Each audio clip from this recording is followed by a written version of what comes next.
love me. Tell me pretty lies, look me in the face. Tell me that you love me, even if it's fake. Everyone, welcome back to my channel commerce with Anjali Talwar. आज हम last topic करने वाले हैं हमारे demand chapter का, that is cross price effects. मतलब how price of related goods, दो तरह के रिलेटेड गुड्स होते हैं, substitute goods and complementary goods, demand को कैसे अफेक्ट करते हैं। इसके साथ साथ जितने भी टॉपिक्स रह गए हैं इस चैप्टर के, ये सारे वही हैं जो हमने शिफ्ट इन डिमांड का पढ़ा था ना, उसके रीजंस पढ़े थे, तो वो सारा आ जाएगा कि अगर इनकम चेंज होती है तो क्या इफेक्ट होगा, price of related goods change होते हैं तो क्या होगा, टेस्ट एंड प्रेफरेंस चेंज होगा तो क्या होगा, वो उसके डायग्राम्स और उसको अच्छे से एक्सप्लेन किया गया है। तो आज हम इस क्लास में जितना भी हमारा लास्ट टॉपिक रह गया इसको कंप्लीट करेंगे, right. So let's start with कि रिलेटेड गुड्स के साथ, मतलब रिलेटेड गुड्स दो तरह के होते हैं हमारे, substitute goods and complementary goods. कौन कौन से होते हैं? Substitute goods and complementary goods. इनके साथ हमारी डिमांड कैसे रिलेटेड है, अगर आपको याद हो तो मैंने ऑलरेडी इसको जो है डिफाइन किया था। कब? जब हमने डिटर्मिनेंट्स वाली जो है चैप्टर मतलब स्टार्ट किया था और सेकंड क्लास की थी, तब मैंने किया था कि जो डिटर्मिनेंट सब्सटीट्यूट गुड्स होते हैं, सब्सटीट्यूट गुड्स का मतलब क्या है? टी एंड कॉफ़ी, मतलब जो एक की जगह दूसरा यूज़ हो सकता है। याद आया? सब्सटीट्यूट गुड्स कौन से होते हैं? वो दो गुड्स जिसको एक की जगह हम दूसरा एज एन अल्टरनेटिव यूज़ कर सकते हैं। तो मुझे एक बात बताओ, अगर टी के प्राइजेस इंक्रीज हो जाएंगे तो कॉफ़ी की डिमांड इंक्रीज हो जाएगी कि नहीं? क्योंकि जो टी के कस्टमर हैं वो कॉफ़ी की तरफ शिफ्ट हो जाएंगे कि नहीं? ये बात तो समझ रहे हो? अगर टी के प्राइजेस इंक्रीज हो गए तो जो लोग थे जो डिमांड कर रहे थे टी की, वो उसको अब अफोर्ड नहीं कर पा रहे कुछ लोग, तो वो किस पे शिफ्ट हो जाएंगे? कॉफ़ी पे। तो कॉफ़ी की डिमांड बढ़ेगी कि नहीं? और ऐसे ही अगर टी के प्राइजेस कम हो जाते हैं, अगर टी के प्राइजेस कम हो जाते हैं तो कॉफ़ी से कहाँ शिफ्ट कर जाएंगे लोग? टी की तरफ, वही वाले।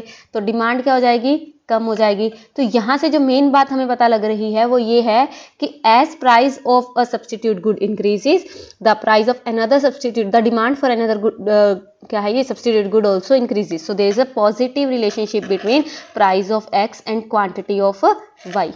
ये अगर हम x यूनिट लेते हैं और ये y, तो प्राइस ऑफ x और क्वांटिटी ऑफ y में क्या है? पॉजिटिव रिलेशन है, क्योंकि अगर वो बढ़ेगा तो वो भी बढ़ेगा और ये कम हो रहा है तो वो भी कम हो रहा है। ये समझ आया?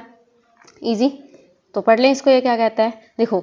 सो demand for a commodity in relation to price of the substitute goods. कैसे है सब्सटीट्यूट गुड्स का? अगर पहले पढ़े तो पॉजिटिव रिलेशनशिप है। So let us consider tea and coffee as two substitute goods, ठीक है। So let tea be the commodity demanded, tea की डिमांड लेते हैं जिसकी वजह से डिमांड का हमने D1 बनाई है, ठीक है। तो कैसे करेंगे हम? टी का हमने डिमांड कब बनाई है। तो अब यहाँ पे क्या हुआ, देखो यहाँ पे क्या है? Increase in the price of substitute good. अब यहाँ पे हमने सब्सटीट्यूट गुड का प्राइस बढ़ाया, मतलब कि हमने यहाँ पे टी की क्या किया? हमने यहाँ पे टी की कर्व बनाई है, ये टी की कर्व है, और कॉफ़ी के प्राइस को बढ़ाया है। अगर कॉफ़ी का प्राइस बढ़ जाएगा तो लोग टी की तरफ क्या हो जाएंगे? शिफ्ट हो जाएंगे कि नहीं? तो टी की डिमांड बढ़ गई, शिफ्ट आ गया कि नहीं? सो कहता है initially if price of T of is OP1, OP1 मतलब ये था, अगर price quantity purchased is OT1, ये हमारा क्वांटिटी परचेज्ड आ गया। लेकिन सपोज करो जो प्राइस है वो तो कांस्टेंट ही है, प्राइस तो P1 ही है, लेकिन जो प्राइस है कॉफ़ी के वो इंक्रीज हो गए। अगर कॉफ़ी के प्राइस इंक्रीज हो गए तो लोग टी की तरफ शिफ्ट हो गए, जिसकी वजह से इसकी डिमांड बढ़ के OT2 हो गई, इतनी डिमांड इसकी बढ़ गई। ये बात समझ आया? देखो कैसे क्या लिखा है अब इसने। So how would you react as a consumer? तो ये कहता है एज ए रैशनल कंज्यूमर हम डिसाइड करेंगे कि सब्सटीट्यूट कर देते हैं कुछ टी को इन प्लेस ऑफ कॉफ़ी, या expected to buy more of tea when even its price is constant. ये बात समझ आई? तो ये रीज़न आ जाएगा। और अगर यही सेकंड केस आ जाए, अगर उसके प्राइस डिक्रीज हो जाए, सब्सटीट्यूट गुड का प्राइस डिक्रीज हो गया, मतलब फॉर एग्जांपल यहाँ पे आप क्या लोगे कि आप टी की डिमांड कब बना रहे हो, जैसे ये, ठीक है, और कॉफ़ी का प्राइस कम हो गया। अगर कॉफ़ी का प्राइस कम हो जाए तो लोग टी से कॉफ़ी की तरफ शिफ्ट कर जाएंगे और टी की डिमांड कम हो जाएगी। टी की डिमांड क्या हो गई? कम हो गई, बैकवर्ड शिफ्ट आ गया। ये बात समझ आई? इजी। सो ये चीज़ है, ठीक है। सो कहता if price of coffee decreases you will tend to substitute some coffee in place of tea. वो चीज़ आ गई, सेम चीज़ है। समझ आया यहाँ तक? इजी है। और अगर कॉम्प्लीमेंट्री गुड्स देखें तो कॉम्प्लीमेंट्री में नेगेटिव रिलेशन होता है। कैसे? कहता है demand for commodity in price of complementary good अगर मैं लूँ, और यहाँ पे हम कॉम्प्लीमेंट्री गुड ले लेते हैं कार एंड पेट्रोल, राइट। अगर जो मेरी कार और पेट्रोल है, अगर पेट्रोल के प्राइस बढ़ जाएंगे तो कार की डिमांड कम हो जाएगी, और पेट्रोल के प्राइस कम हो जाएंगे तो कार की डिमांड बढ़ जाएगी, पेट्रोल कार्स की। तो ये बात समझ आई? तो नेगेटिव रिलेशन है कि नहीं है? पहले तो ये समझो कॉम्प्लीमेंट्री गुड क्या होता है, जो एक दूसरे की डिमांड को कंप्लीट करते हैं, ठीक है। सो यही इसने भी वही एग्जांपल लिया है। सो इसने भी यही कहा है, let us consider car and petrol as complementary goods. तो कार की हम लेते हैं जिसकी हमने डिमांड कर्व बनानी है, तो ये हमने कार की बनाई है, ठीक है, जो डिमांड कर्व है। सो मुझे एक बात बताओ, increase in price of complementary good, petrol के प्राइस इंक्रीज हो गई तो कार की डिमांड कम हो जाएगी, तो हो गया बैकवर्ड शिफ्ट कि नहीं। कार के प्राइस सेम है लेकिन फिर भी डिमांड क्या हो गई, कम हो गई, शिफ्ट हो रहा है डिमांड कम में, ये बात तो समझ रहे हो ना, ठीक है।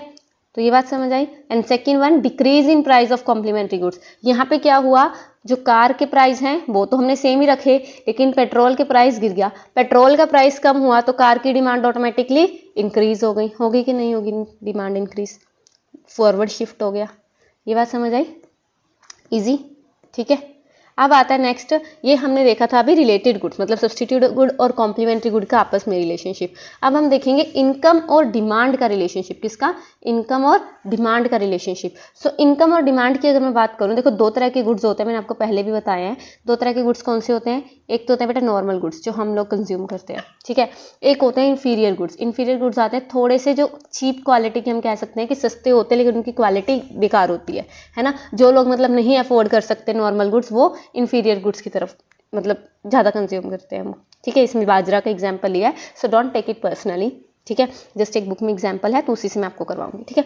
सो दो तरह के गुड्स हैं, normal goods and inferior goods. तो मैंने आपको पहले ही बताया, अगर देखो मेरी बात सुनो, अगर आपकी इनकम बढ़ेगी तो हम नॉर्मल गुड्स के ऑब्वियसली इंक्रीज कर देंगे, और अगर इनकम कम होगी तो हम नॉर्मल गुड्स की जो डिमांड है वो डिक्रीज कर देंगे। तो there is a positive relationship between income and demand in case of normal goods, right. लेकिन वहीं पे अगर मैं बात करूं बेटा इन्फीरियर गुड्स, इन्फीरियर गुड्स क्या होते हैं, जो ऑलरेडी चीप हैं, अगर इनकी जो प्राइजेज हैं वो और प्राइजेज नहीं सॉरी अगर हमारी इनकम बढ़ जाए, अगर हमारी इनकम बढ़ जाए तो हम नॉर्मल गुड्स की तरफ शिफ्ट हो जाएंगे।